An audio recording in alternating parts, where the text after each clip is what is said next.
The Mud Peddlers, a podcast where two nerdy ceramic artists share the behind-the-scenes of their worlds of clay.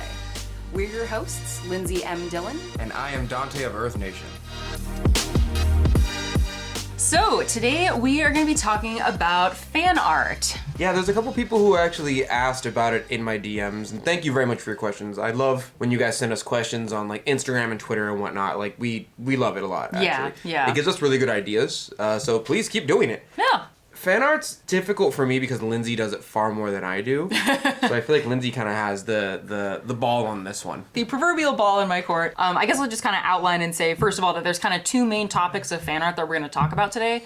The first part is kind of talking about the legal aspect of fan art, because a lot of the times, or at least from what we've been hearing, folks ask us like, hey, like you kind of make fan art, like have you ever gotten like a cease and desist letter? Like have you ever gotten called out on Etsy? You know, so it's like the legal aspect of fan art. And then a little later, we're going to talk about more of the, I guess you could call it like the moral aspects of fan art. Yeah. So it's like how you take like fan art, like a symbol from like a video game or something, and like how much you adapt the design to make it your own, whether it's better to do that, how much we use just the original design pulled right from like the film or video game or whatever. Right. So there's two kind of main things we're going to be talking about. Yeah, and we should preface all this by saying like we are not lawyers. Yes. We're not legal advisors.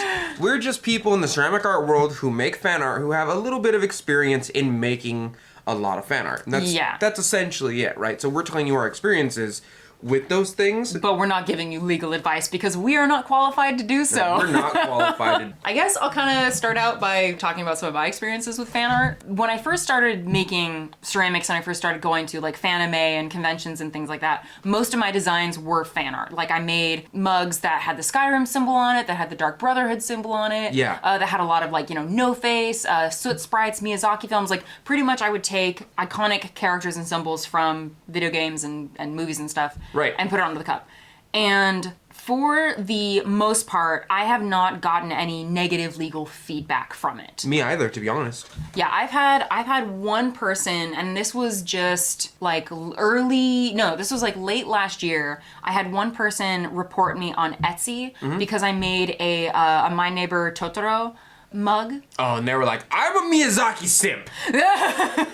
Well, no one shall copy Daddy Miyazaki.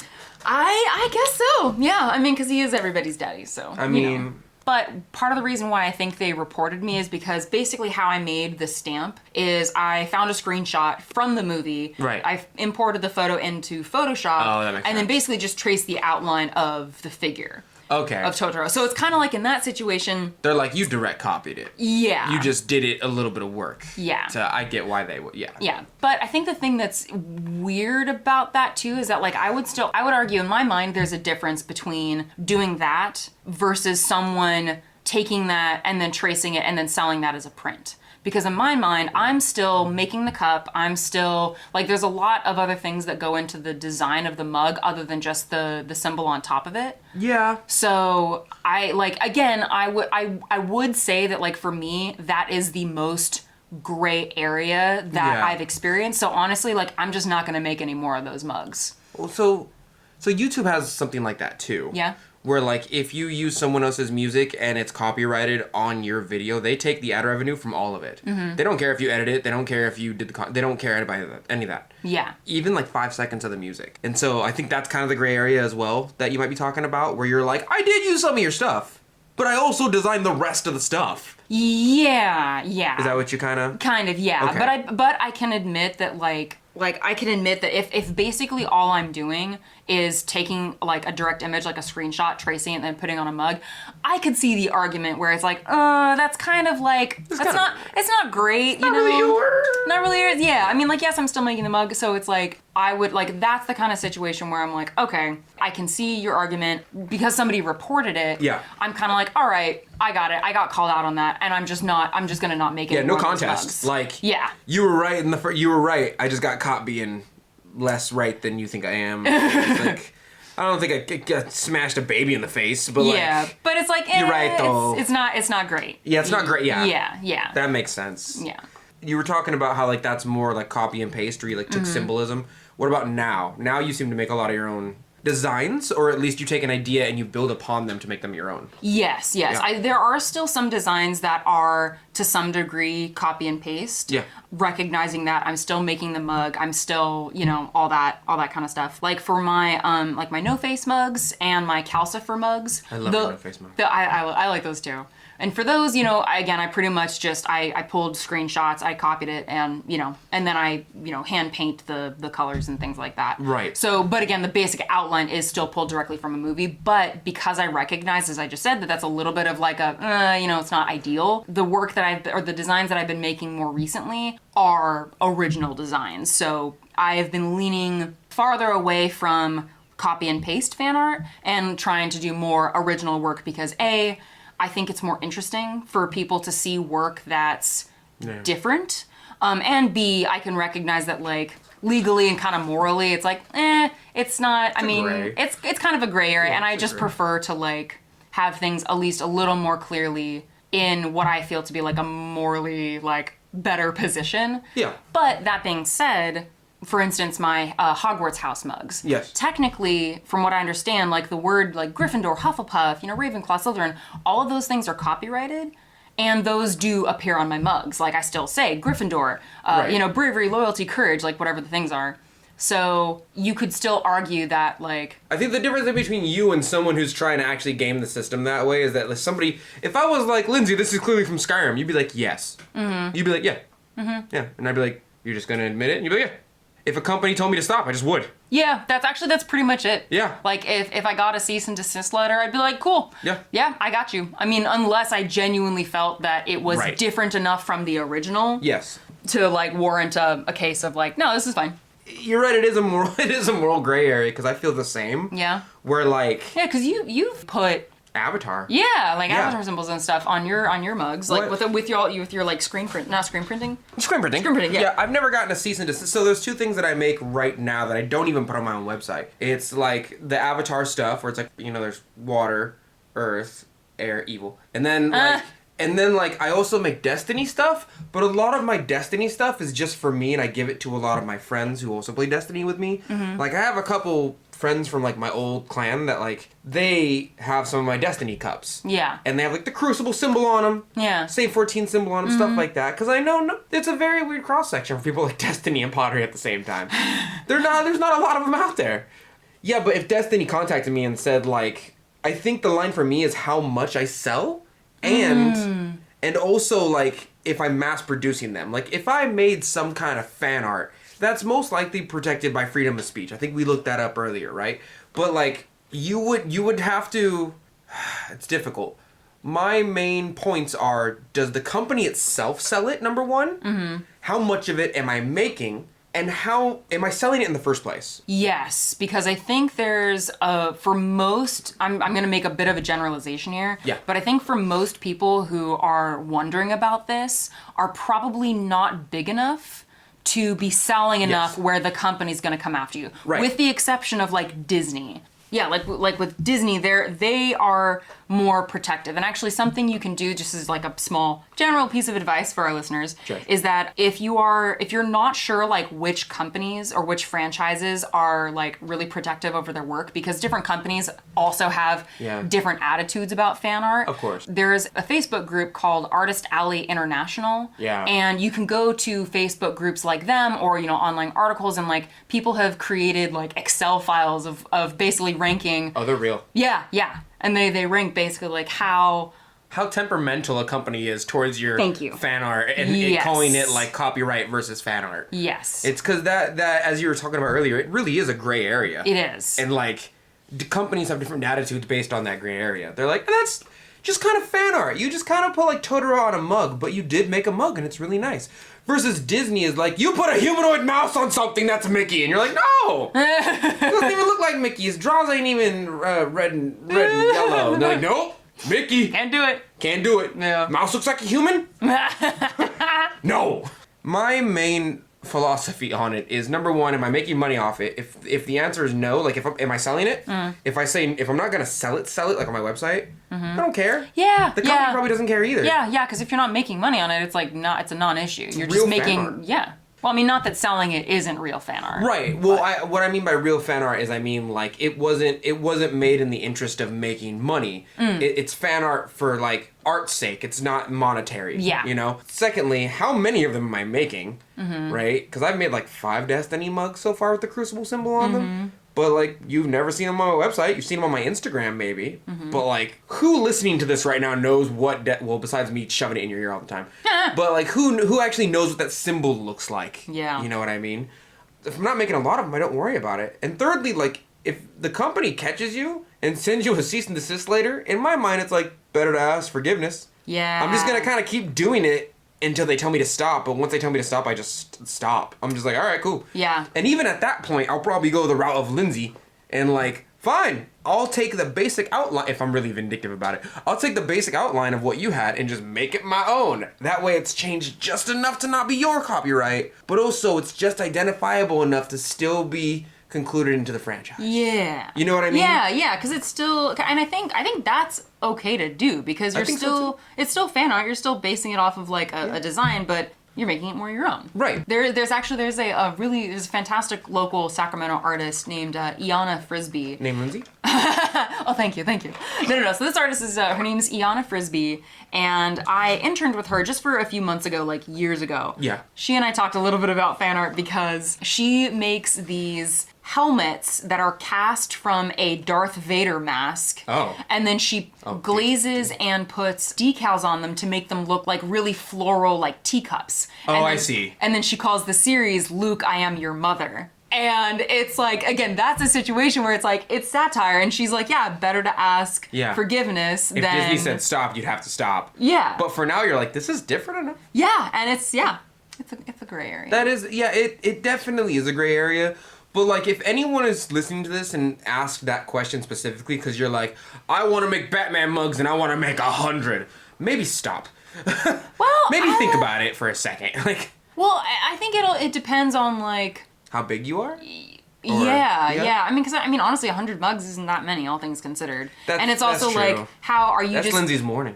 Yeah, no, I wish I could throw that many in a morning. I think, like, if you made just the Batman symbol... in its most simple form, like, yeah, you know, you might get more in trouble for that, but you probably wouldn't have to change it that much to make it a little more your own without, and that gives you a little bit more, like, protection. And also, people are probably going to like it more. Like, I think that's the other thing, too. That's true. Is it's that, different. Like, yeah.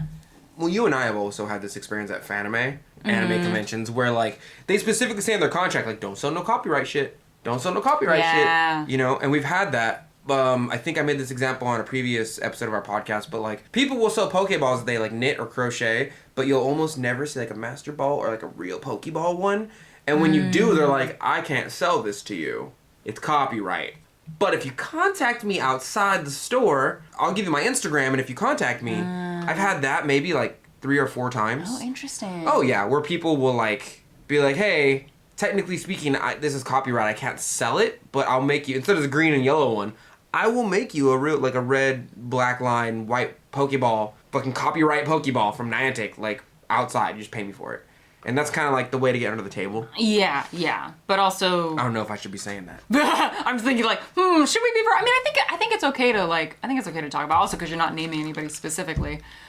Okay, so if I'm understanding you correctly, basically what happens in the situations is that, like, you come up to a table, you say, ooh, I like that Master Ball. The person says, I can't sell this to you here, but if you contact me later, I will sell it to you. That happens less, but what usually happens is, let's say you, Lindsey, have made a Pokeball out of clay. A regular, like, black and white, or red and white Pokeball? No, it's fucking weird-ass colors. Oh, okay. It's weird colors. And then I come up to your table and go, hey, I see that Pokeball there, I like it. Do you have, like, an actual like red and white one? Then usually they go, I'm not allowed to sell the actual red and white one here, but if you contact me outside, I can very easily commission you one. Okay. Because that's due to the copyright infringement of Fanime and the contract you signed. It's like, hey, you can't sell anything that's like hardline copyright. Yeah. You know? Yeah. I think also too, I'm just kind of throwing this out there, but I think because so many companies are different, because even so many conventions are different. Oh, yeah, true. Yeah. Like, you could probably,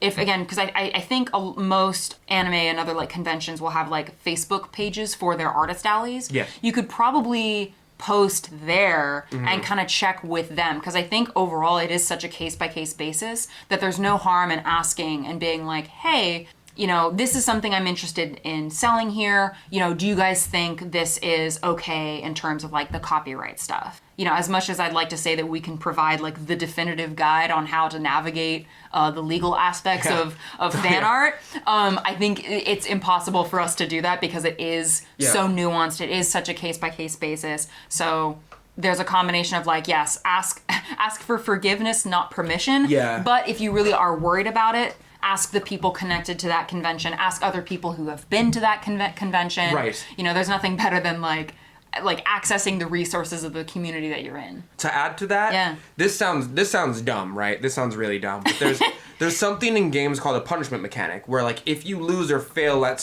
doing something in a game, it punishes you in some way. For example, those of you out there who've played Pokemon, when you die or you faint or all your Pokemon are out, pretty much, they take a certain percentage of the money you have on you. Yeah. But they'll when you go to jail in Skyrim, you lose some of your right. You lose a lot of your items. Yeah, that's the punishment mechanic for being bad and for like not just going hog wild. You know what I mean? That being said, it's always good to check what the punishment mechanic is for doing certain things. Like, it's always good, especially in situations like this, to go like, what's the actual punishment? The only punishment that I've ever seen an artist such as me and Lindsey have are that like a company will usually go, don't do that. Yeah. Stop it. And you're like, okay. And as long as you stop it, like at that was your punishment, was a slap on the wrist. It gets exponentially worse if you keep going. Yeah. But like, don't think that if you like make a Pokemon thing and put it on Instagram, Niantic is gonna come up to you and be like, sue you into oblivion. Yeah, jail time, bitches.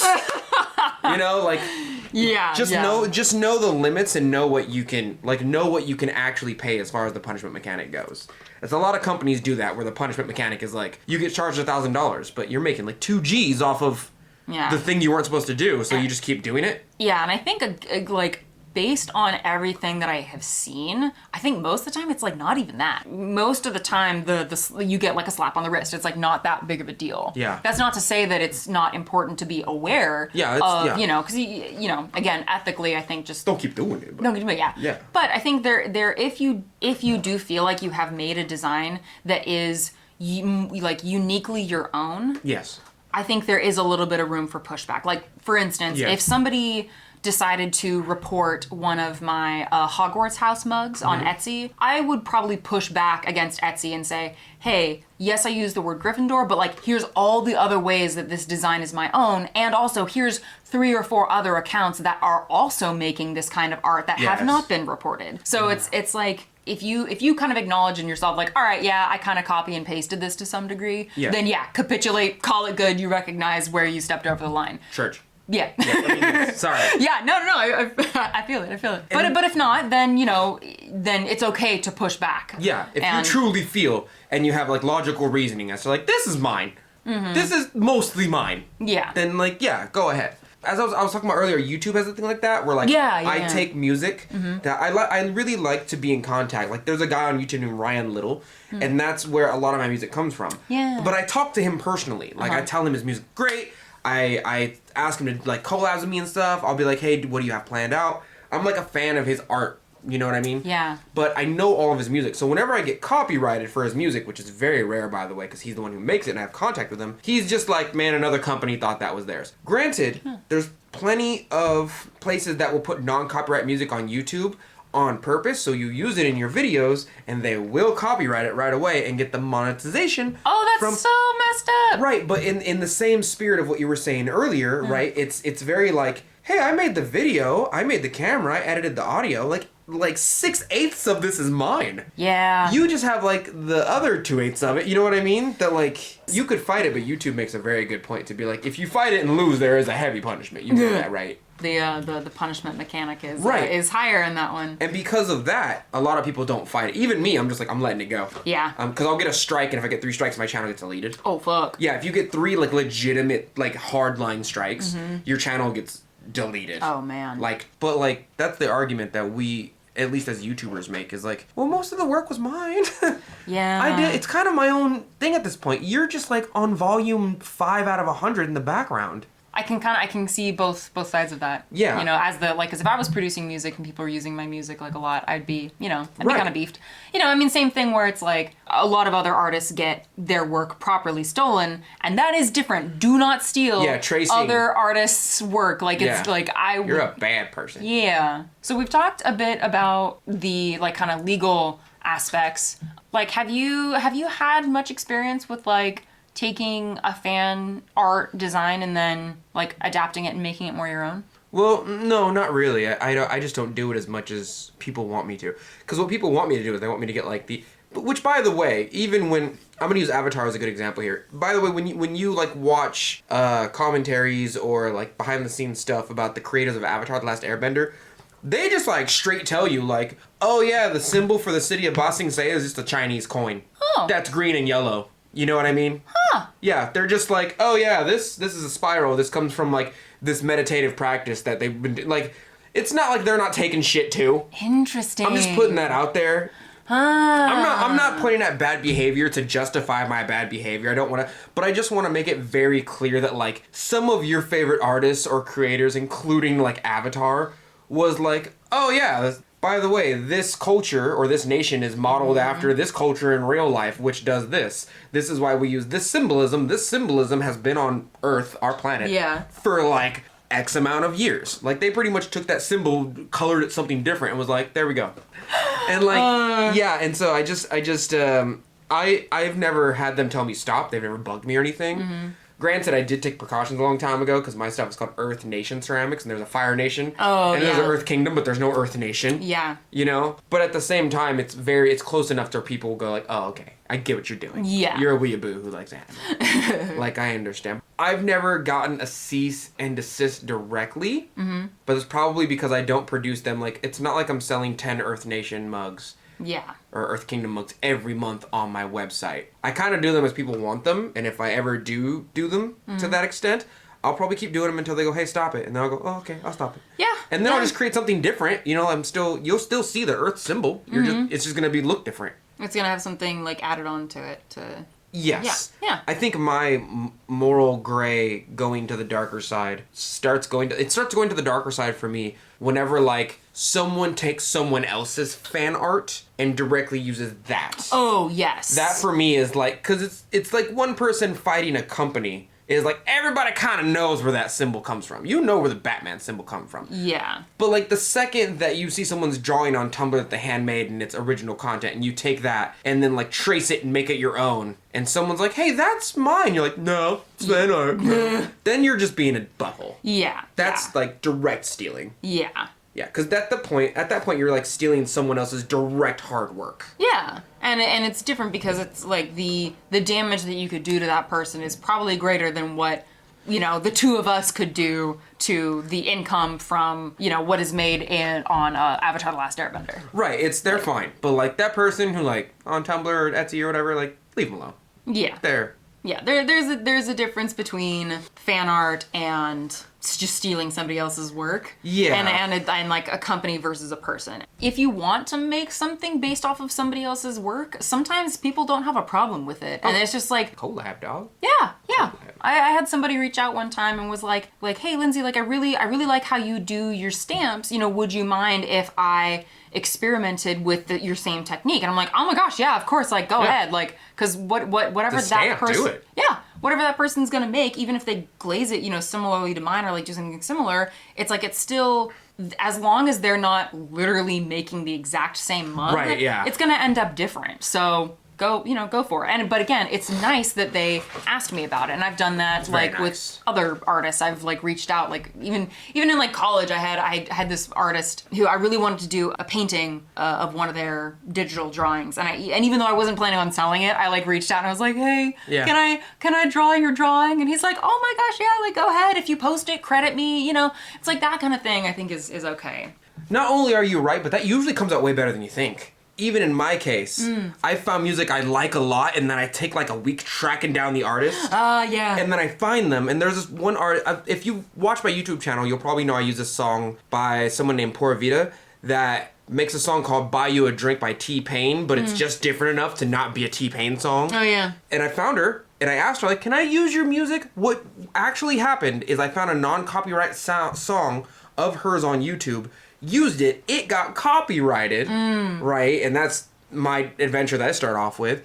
And then I fought it. I ended up finding the person who made it, which was her, and then I explained to her, like, someone took your song, put it on YouTube, said it was non-copyright and that I could use it, so I accidentally used your song without your permission. I'm so sorry. I said, this person copyrighted me, you know, and she kind of fixed it, but then she went, like, by the way, if you want, you can use my music. And I was like, let me pay you. And she goes, no. I put it on SoundCloud. You can use my music as much as you want. Wow. And I was like, really? She goes, yeah. You're one of the few people that like old school R&B and hip hop, and I appreciate that you are giving me exposure to a certain extent. So yeah, please. And so now I use all of her songs. Oh, that's great. Not exclusively, but that was it's a story of like, can I use your stuff? Yeah, of course. Then you have full permission. Yeah. Go as far as you want with it. That's really cool. To the moon. To the moon. Game stonks. Game stonks. I'm old. That's an old reference now. It's like 3 weeks old. That's all right. Which is elder in internet time. God, it's so true.